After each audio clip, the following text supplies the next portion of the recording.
শনিবার সকালে রাজধানীর Bangladesh institute of international and strategic studies BIISS মিলনায়তনে নতুন ভোরের পথে ঢাকা গণঅভ্যুত্থানের পরবর্তী বাংলাদেশ যুক্তরাষ্ট্র সম্পর্কের নতুন গতিপথ নিয়ে এক সংলাপ অনুষ্ঠিত হয়।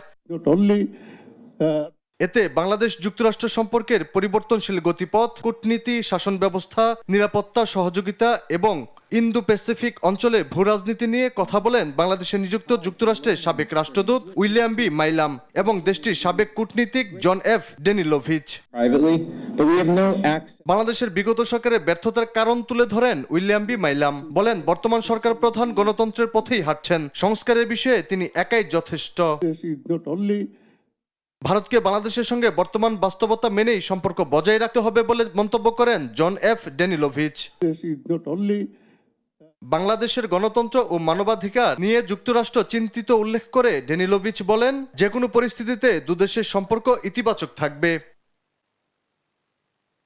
আলী আক্কাস, আকাশ, দেশ টিভি, ঢাকা।